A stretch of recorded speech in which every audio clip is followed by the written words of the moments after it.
So hello everyone, स्वागत है आपका आज के इस ब्रांड न्यू वीडियो में। और आज हम attack on Titan final season के पार्ट 1 के बारे में बात करने वाले हैं। हाँ, मैं जानता हूँ कि इस टॉपिक को मुझे काफी पहले ही कवर कर लेना चाहिए था जब ये सीजन खत्म हुआ, पर उस दौरान मैं इसके मांगा में खोया हुआ था और मैंने पूरे वॉल्यूम्स पढ़ लिए अंटिल द लास्ट चैप्टर, जो अभी 9 तारीख को ही आ चुका है, क्योंकि बिना उसके मुझे किसी भी तरह का प्रीसाइज आइडिया नहीं होता कि आखिर हो क्या रहा है। और जब तुम इतने महान सीरीज देख रहे होते हो तो तुम आगे की स्टोरी जानने के लिए अगले सीजन का वेट नहीं कर सकते हो, स्पेशली जब वो अगले साल आने वाला हो। सो वीडियो स्टार्ट करने से पहले मैं आपको एक छोटा सा स्पॉइलर अलर्ट दे देता हूँ। अगर आपने अटैक ऑन टाइटन का सीजन 1, 2, 3 और 4th सीजन जो अभी अभी आया है उसे नहीं देखा है तो आप इस वीडियो को कंटिन्यू ना करें, क्योंकि इसमें मैं बहुत सारी चीज़ों के बारे में बात करने वाला हूँ जो शायद आपको नहीं पता है एंड आप समझ गए आपको आगे क्या करना है। So without any further talk, let's dig into it. साल 2020 जब अटैक ऑन टाइटन का फाइनल सीजन का ट्रेलर पॉप हुआ और सभी लोगों की हाइप एकदम से आसमान छू गई। इट वॉज प्री डिसाइडेड कि ये सीजन भी 2 पार्ट्स में डिवाइड होगा, क्योंकि Hajime Isayama the creator of Attack on Titan was still working on it. दिसंबर में जब ये सीजन एयर होना स्टार्ट हुआ था तब ये ऑडियंस के लिए काफी अनएक्सपेक्टेड टर्नआउट हुआ। इस बार अटैक ऑन टाइटन को उसके रेगुलर विट स्टूडियो ने नहीं बल्कि मापा ने एनिमेट किया था। तो इस सीजन की शुरुआत एक काफी अलग टाइमलाइन में एक बिल्कुल अलग जगह पर होती है। हमें समंदर के बाहर की दुनिया दिखाई गई है जो उस छोटे से आइलैंड से काफी ज्यादा बड़ी है। हमें वहाँ वॉरियर्स दिखाए जाते हैं जो अपने सम्मान की लड़ाई लड़ रहे होते हैं, और Eldians the subject of ymir जो बाहरी दुनिया के गेटोज में रहते हैं जो स्ट्रगल कर रहे हैं। अटैक ऑन टाइटन में मार्लियंस और एल्डियंस की लाइफ वर्ल्ड वॉर 2 पर बेस्ड है, जहां एल्डियंस के साथ काफी डिस्क्रिमिनेशन हुआ। उनके टाइटन ट्रांसफॉर्मेशन एबिलिटी की वजह से उन्हें डेविल या मॉन्स्टर समझा जाता था, just like how the Nazi regime considered Jews as devils. और ये हैरानी की बात नहीं थी कि अब तक एल्डियंस के साथ जैसा भी सुल्लूक होता आया है उनका इनडायरेक्ट रीजन पैराडाइज पे रहने वाले लोग थे, जिसे दुनिया एक थ्रेट माना करती थी और कॉन्सिक्वेंसेस एल्डियंस मार्लियंस को भुगतने पड़ते थे। और इसीलिए एल्डियंस अपने ऊपर के उस धब्बे को हटाने के लिए मार्ले को अपना सब कुछ समर्पित कर देते थे। मार्ले का सबसे बड़ा मिशन होता है पैराडाइज आइलैंड से, या मैं कहूँ रॉयल फैमिली से, फाउंडिंग टाइटन की ताकत को हथियाना। ऐसा करने से मार्ली अपने और पूरे दुनिया पर आने वाले उस थ्रेट को हमेशा हमेशा के लिए खत्म कर देना चाहते थे। और एरन के फाउंडिंग टाइटन की ताकत पर कब्जा करने से पैराडाइज पर मार्ले का और मार्ले पर पूरी दुनिया का थ्रेट बना हुआ है। बेसिकली हमारे सारे सवालों के जवाब समंदर के उस पार मिल चुके हैं हमें। फिर हमें दिखाए जाते हैं राइनर और ज़ीक और बाकी titan inheritors. Currently titan power Marley के किसी काम की नहीं रही होती है, क्योंकि टेक्नोलॉजी और मिलिट्री काफी प्रोग्रेस कर चुकी थी। इसीलिए सभी वॉरियर्स की पहली प्रायोरिटी थी पैराडाइज आइलैंड के ऑपरेशन को जल्द से जल्द पूरा करना। बट उस समय मार्लियंस ये नहीं जानते थे कि उनके ऊपर कितना बड़ा खतरा मंडरा रहा है। मार्लियंस टाइबर फैमिली जो वॉर हैमर टाइटन को इनहेरिट करते थे उनके साथ हाथ मिला लेते हैं ताकि वो ग्लोबल अलायंस फॉर्म कर सके और साथ मिलकर पैराडाइज के थ्रेट को काउंटर कर सके। भले ही इसमें एल्डियंस की जाने जाए, उनसे विली टाइबर को कोई फर्क नहीं पड़ता, क्योंकि खुद एल्डियन होने के बावजूद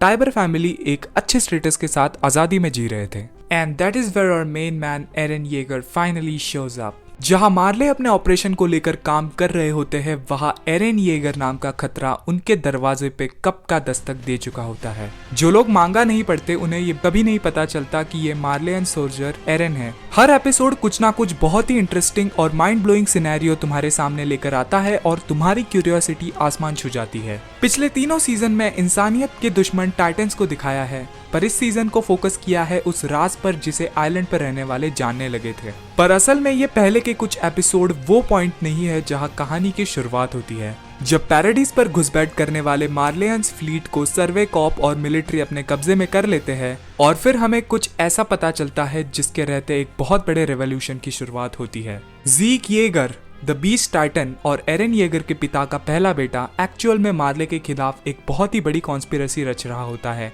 जिसमें उसका साथ देते हैं उसी के कुछ मार्लियन साथी जो पैराडाइज पर आकर एल्डियंस से हाथ मिला चुके होते हैं। ज़ीक एल्डिया को रिस्टोर करना चाहता है, जिसमें एरन उसके भाई ज़ीक को पूरा साथ देने के लिए तैयार होता है। यहाँ एरन का एक बहुत ही नया और डेवलप कैरेक्टर हमें दिखाया जाता है। 4 साल पहले जब एरन उसके बेसमेंट में बाहरी दुनिया के राज को जान जाता है, तब वो कुछ ऐसा देखता है, ऐसा महसूस करता है जो ना किसी ने देखा हो और ना ही महसूस किया हो। इसीलिए एरन मार्ले में अकेला ठहरता है ताकि वो उन लोगों में रहकर सारी सिचुएशन को समझ के आगे बढ़ता रहे। ज़ीक एरन से मिलकर उसे अपना असली प्लान बताता है, जो एल्डियन रिस्टोरेशन से बिल्कुल उल्टा होता है। ज़ीक फाउंडिंग टाइटन की ताकत से एल्डियन से उनकी रिप्रोडक्टिव एबिलिटी को खत्म कर देना चाहता है। एरेन ज़ीक के प्लान को सुनकर हाँ में हाँ जरूर मिलाता है, पर पैराडाइज पर कुछ अलग ही खिचड़ी पक रही होती है।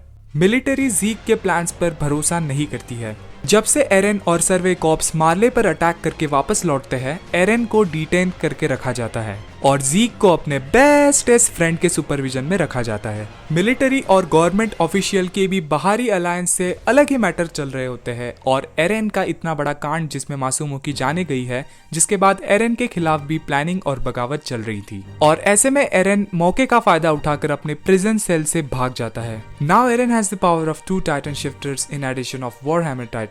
एरेन के अंदर का बदलाव ही इस पूरे रिवॉल्यूशन की शुरुआत थी। अपने सुसाइडल मैनियक पर्सोना से एक मैच्योर ग्रोन अप तक के डेवलपमेंट ने ही एरेन को सबसे पावरफुल बनाया था। पीपल लाइक फ्लॉक, जो एरेन को कुछ भी नहीं समझते थे, वो तक एरेन के सबसे बड़े सपोर्टर बने हुए थे। इट वॉज टाइम फॉर एरेन कि वो आगे बढ़ता रहे जब तक वो एक बड़ा कदम ना उठा लेता। तो यही कुछ सिनॉप्सिस था जो इन 16 एपिसोड में कवर हुआ। इसके अलावा मांगा में अभी भी बहुत कुछ बाकी है जो स्टोरी के काफी इंटरेस्टिंग पार्ट पे हमें ले जाने वाला है। कैरेक्टर्स की बात करें तो मुझे एरेन ये रियली एक बैड एज और काफी डेवलप कैरेक्टर लगा, both physically and mentally. But Eren is no longer a protagonist, वो ऑलरेडी एक बैड गाय बन चुका है। इससे ज्यादा मैं एरेन को इस छोटी सी वीडियो में डिफाइन नहीं कर पाऊंगा। सेकंड जो कैरेक्टर मुझे ग्रेट लगा वो है फैल्को।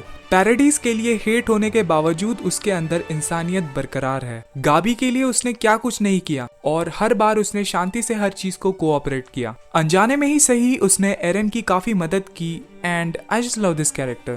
और सच कहूँ तो जैसे इस सीजन की एंडिंग थीम में फैल्को को फीचर किया है, उसका कैरेक्टर डेवलपमेंट पर भी ये सीजन फोकस करता है। फिर हम राइनर पर आते हैं जो पैराडाइज पे रह चुका आखिरी वॉरियर होता है जो गिल्ट में अपनी बची हुई लाइफ जी रहा है। वो खुद नहीं जानता कि उसके एक्शन के बर्डन को वो कैसे हल्का करे। उसके मिशन में इतनों की जाने गई है जिसके रहते वो एरेन या किसी भी पैराडाइज पे रहने वाले को फेस नहीं कर सकता था। शायद वो भी चाहता था कि उसके एक्शन के लिए कोई उसे जज करे। इनके अलावा बाकी कैरेक्टर्स सेम ही दिखाए हैं ऑलमोस्ट, सिवाय उनके अपीयरेंस और हाई टेक अपग्रेड्स के। ज्यादातर कैरेक्टर को उनकी बैक स्टोरीज ने ही डिफाइन किया है। ये सीजन एक वेव की तरह था जो हमें बहुत कुछ बता गया जो पिछले सीजन्स में अनआंसर्ड था। और साथ ही अटैक ऑन टाइटन मांगा इसके 139 चैप्टर के साथ दी एंड हो चुका है। बिग हैंड्स टू हाजिमे इसेयामा और उनकी एपिक राइटिंग को जो इस मास्टरपीस मांगा को इतने टॉप पर ले जा चुकी है।